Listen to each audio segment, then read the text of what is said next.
Hi, and welcome to another episode of I See Data People. We're joined today by Jeremy Baksht. Jeremy is the founder of a new stealth startup in the supply chain data infrastructure space. Prior to co-founding his current company with Travis May, founder and CEO of Datavant, Jeremy was the head of data strategy for Walmart Data Ventures. Prior to Walmart, Jeremy held a variety of roles in the data industry, including global head of alternative data at Bloomberg, chief revenue officer at Estimize, and chief product officer at Ace Portal. Jeremy started his career in global industrials investment banking at Citi and JP Morgan after earlier in his career being a consultant at Accenture. Jeremy, welcome to IC Data People. Hey, thrilled to be here, guys. And Evan and Omri, I've known you for years. It's such a pleasure to talk to two people that understand data really well. You start to realize that we're not really quite normal people. There's not really that many people on the planet that are interested in data and care to talk about it. So it's nice to be amongst friends. Thanks so much for having me. Jeremy, we're thrilled to have an expert with you like you with such an impressive background. And I failed to mention that over the years, you've also been an investor or advisor to dozens of data-focused startups. You may, in fact, actually be the busiest man in the data world. And I say that as somebody who's pretty busy in the data world myself. And I got to say, given the breadth of your engagements, your depth of knowledge about the data landscape, let's start by getting your perspective on how the data landscape has changed over the course of your career. Can you tell us a little bit about some of those changes, not only in the types of data, but also data infrastructure and use cases, as well as types of data users? Yeah, no, like I'd love to. And it starts with the love for technology. I'm a humanist. I love humans. I love the idea of automation, and I'm a techno optimist as well. But at the end of the day, data is useless if you don't have the right people running processes and the right data tools and software to actually derive answers and do useful things. So I'd say assume we're a decade or more away from some sort of general AI or some form of advanced machine decision making. But coming back to putting my feet on the ground in 2023, my career started off at Accenture, as you mentioned, and we did a lot of work at Texas Utilities for market deregulation. And the reason I mention it is the digital transformation of a utility is, among many things, an incredible challenge. It's a people challenge as much as it's a data challenge. So we did things like, as we dropped in a CIS system, understanding the difference between a utility and a premise and actually an SMB that has choice. Do you care about green energy? Do you care about what time you're running a product or a process? These are new choices you have in a deregulated environment. So coming at this problem from that lens, I would say horizontals, verticals, computing capabilities, there is just so much involved in data. So I look at data as the enabling underpinning of what is a much bigger conversation. And I don't want to date myself too much, but I would say my first experience with this was as an engineering student in 1994. We had to go to the computer lab and add Gopher and actually create like our first email accounts. And, that for me was so kind of intimidating. Some people had computers at home and were pretty, interested in messaging boards and so forth. I was too busy trying to be an athlete and a lacrosse player to really think I could actually use some of this new technology. So I started off with a little bit of a learning curve from that perspective, but I've definitely fallen in love with what data is and what data could be amongst my journeys. So what's changed over the years? When I was an investment banker, we always looked at data as the enabling, exciting high multiple business that would be embedded in much larger businesses. So when I think about multiple expansion, it always came back to, do you have intelligence? Do you have insights? If you're talking to a GE or one of the large public companies, all they wanted to do 20 years ago was reshape their portfolios to sell off the low margin raw materials exposed businesses and get more into software. So software and data going kind of hand to hand is, I think, a relatively new phenomenon. If you look at the last 10 years, whether it was in my time at Bloomberg or with some of these smaller companies, you don't really think about data in and of itself as the products. You think about the software or some useful thing that comes out of data. So data commercialization, which is something you guys both know well, and not most people don't, it's still a relatively new thing. It's not like everybody that interacts with Uber and wants to be a software person ever thinks about the data underpinning it. I think it's very rare to realize just how many data sets are required to longitudinally understand somebody's behavior, create price dynamics, and actually fulfill a function. So if I could say data is changing in the last decade or so, I'd say a lot of it is people realizing that data is the product, that they are the product, whether that's ad tech or how their data is used. Data is starting to become a little bit more mainstream. And LLM probably did a great job, or the AI finally doing something useful probably brought this more to the forefront. So I'd say most people, when you say data, they sort of say, is that what's in the software? They don't think of data for its own cause. So data is finally getting its chance to be on the big stage, if you will. We 100% see this trend. And by the way, Jeremy, I just want to remind you that you also connected me and Evan for this podcast. So this podcast is actually, a part of your actions in the past. So thanks for that. I also want to talk about, the data tools and, we've all attempted it before, are trying to democratize the access to insights from data. And I would love to hear from your insights and how do you think these tools are changing given the advances in both the data world, the data visualization, and also the rapid adoption of LLMs? I would say it starts with creativity. The beauty of Google, for example, Larry Page and Sergey Brin created a PageRank algorithm that actually looked at authority and backlinks, much more about wisdom of crowds and web authority based on popularity versus Alta Vista's traditional approach, which was very top down. So I'd actually map that to what's happening now. The creativity of asking questions and prompting an LLM is way more interesting than the procedural machine, ticketing that often has driven processes in the past. So creativity is one that I think protects both humans from being, replaced and automated, but also generally it's that creativity that really drives us. So whether you're talking about the enabling data, how it works in Snowflake or Databricks, or how you write a Python query, at the end of the day, whether it's the big five data platforms, Snowflake, Databricks, Google, AWS, or Azure, there's just so much talent embedded in all these places that it really comes back to creativity. And creativity at scale is what makes smart people into billionaires, right? So if I look at the people I admire, say what you will, personality wise, about Steve Jobs or Elon Musk, the ability to be creative, have a clear vision, and knock that vision out of the park is really what sets these guys apart. And hopefully we'll see more of that in the visualization layer. If you look at Tableau, Looker, and Power BI, a lot of the products people use as an interface, I would include Bloomberg, were not created in 2023. They were often created 10, 20, 30 years ago. So what I'd really love to see is a new paradigm where startups and newcomers are creating, whether it's relational knowledge graphs that can be queried in sort of a different manner than a flat table, or otherwise creating nonlinear relationships. That's really where I think we're going to see a lot of exciting things happen this decade.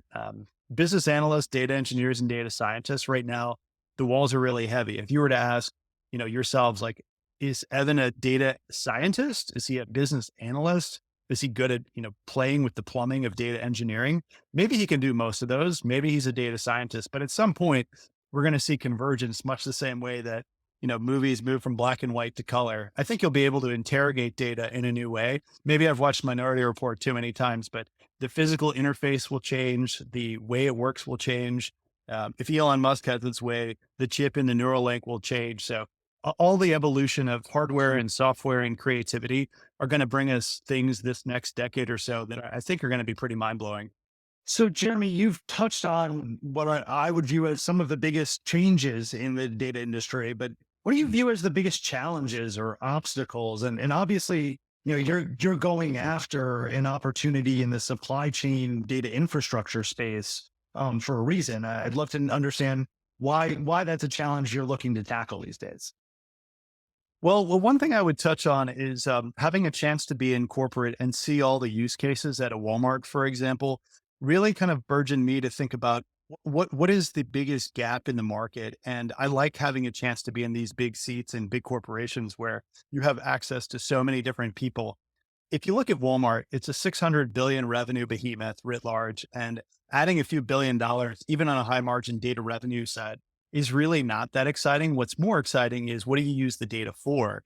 So with supply chains, for example, if you're looking at a P&G or a J&J stocking the shelves in the 4,000 Walmarts in the US, their margin profile tends to be pretty tight, just given their typically commodity products or high replenishment products. So OTIF, for example, on time in full is a concept that I wasn't as familiar with. So I got more into retail. But at the end of the day, showing up and having an item on the shelf to be bought by a customer, there's so much behind that. There's layers and layers and tiers of suppliers that are required to get something into a storefront. I'll never take for granted buying chips in a store for my son after a soccer game than having had that experience. So tracing all of those supply chains, understanding where the breakpoints are, and then overlaying some sort of understanding of weather, pandemics and all the things that can go wrong. The idiosyncratic risk of getting something in a shelf is something that just keeps occupying my mind. And now with the LLM, availability of creating a map, I think at scale is brilliant. Now, the biggest challenge I see in this whole area is wanting to share data.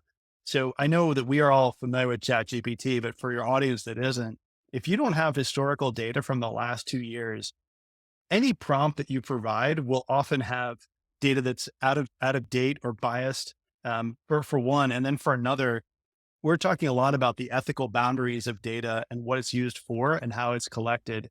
And I think both creating the rules is important, but even more importantly, most corporates are shutting their doors to using open source LLMs out of concern for keeping their data proprietary, which brings me back to the point of the value of data. So we've talked a lot about the value of data, and I would tell you, we're going to talk about controversy, but just be aware that I often see data as having negative value in a way, because it's expensive to store.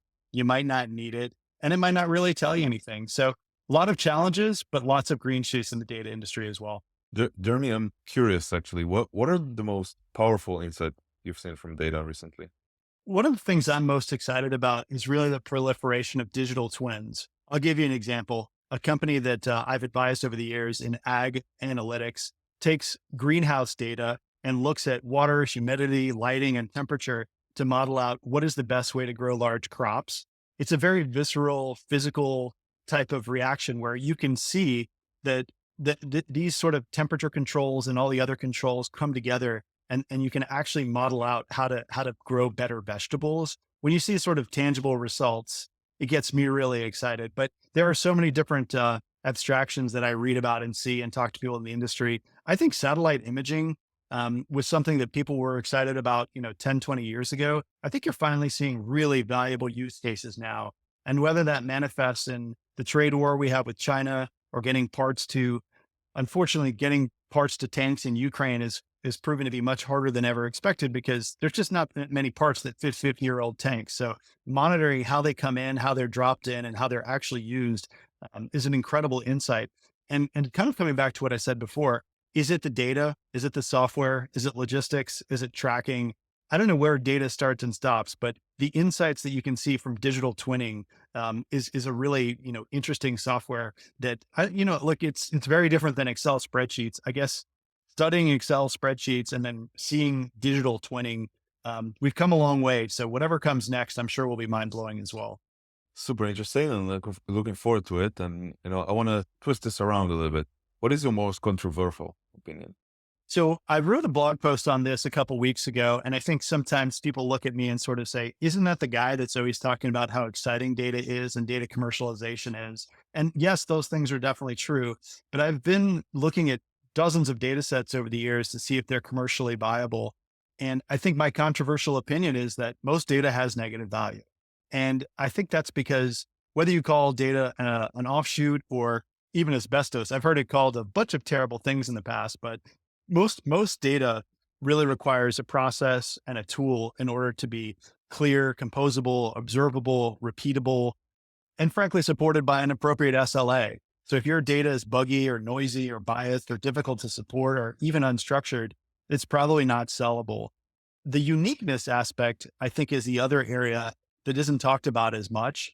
Sometimes you see a lot of crowding. People that are excited about, let's say, Twitter and looking at brands on Twitter.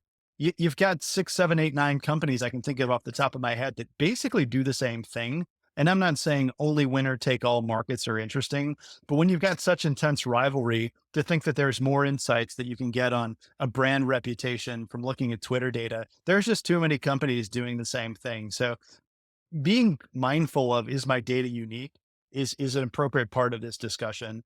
And then with some of the other ones that I've talked about are, do you really have a serviceable, obtainable market that's interesting? I like collectibles. Not everybody likes collectibles. So if you're looking at action figures on eBay for your kid, is that really a market that needs an API feed? Probably not.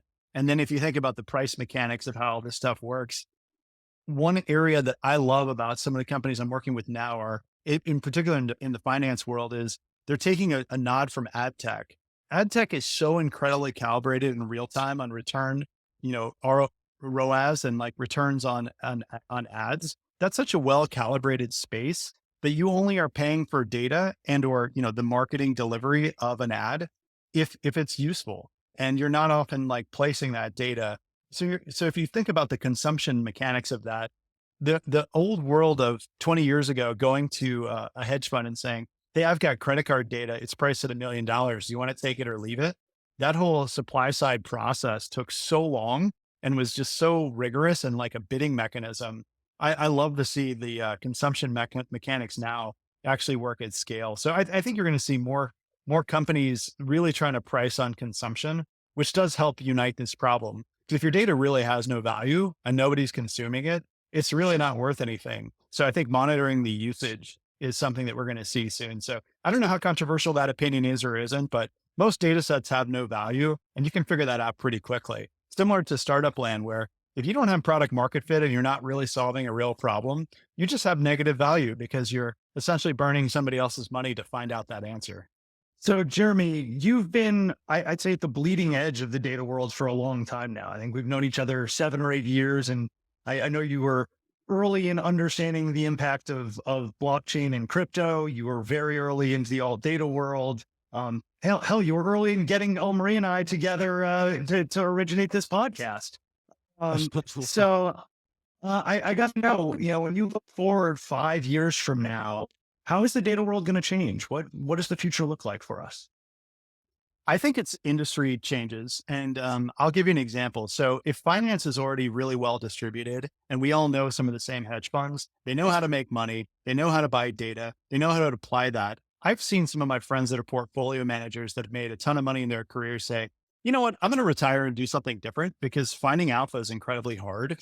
So why are we so focused on ad tech and hedge funds making money? What I'd love to see is retail tech catch up. And frankly, that is one of the reasons why I spend a lot of time at Walmart, because having data sets in retail is brilliant and fascinating. And at least it is to me, because there's trillions of dollars of consumable items, and we still don't have true real time, I would say, maturity in that market. So I would say the same for industrials, maybe less so for commodities. Commodities are pretty well real time and priced well. But industrial companies, real estate, there's so many different use cases. We can talk about real estate. Why is commercial, real estate overhang so challenging? Why are office spaces like 50% occupied? You can blame the cycle. You can blame interest rates. I blame data. If you're buying that much, you probably have a problem. If you can't see that malls aren't necessary in certain zip codes, you're probably not buying payments data. You're not really understanding the flow of business. So my thought around this is other industries have to catch up. We've got some very mature industries, and then other industries, like the reason I think connecting shippers and carriers to suppliers in retail is a lot of shipping is it's still on spreadsheets. I actually heard one shipper has like a sheet of notes, and if you get the pages out of file, or like somebody dropped the pages, it's almost like punch cards from 40 years ago. What order is the shipping manifest going to come in from XYZ port? Oh, well, we dropped all the papers, so we have no idea. So there is still the land that got left behind in lots of industries. So first and foremost, I think that catch up needs to happen. And then in terms of tooling, I think the blending of all of the people in a data company is going to change significantly. Let's take Walmart, for example, or any big company, for example. You have a buying team that's relatively small in global tech that's buying on behalf of various businesses, the IR team, some of the clandestine innovation teams. Nobody's sharing data. Nobody knows who has what. Corporations need to have some sort of data rules or some sort of data fabric the same way hedge funds do, because there's no reason for 100 people to be buying the same data set because they don't know somebody else does. So I think breaking down silos and corporate and actually having data at command at your fingertips is going to change as well. There is no native data acquisition or data hunter outside of hedge funds. I know because I've looked. It's very hard to find who buys data at any company. And that usually happens in a very sort of brisk way at a conference or bumping around on LinkedIn. So I think the data buying process will also be much more organized in the future. Jeremy, this was fantastic. Thank you so much for being a guest on IC Data People. Oh, my pleasure, guys. And, all the best to you. And thanks for shining a light on an industry that some people don't seem to care about, but, I know it's near and dear to our hearts.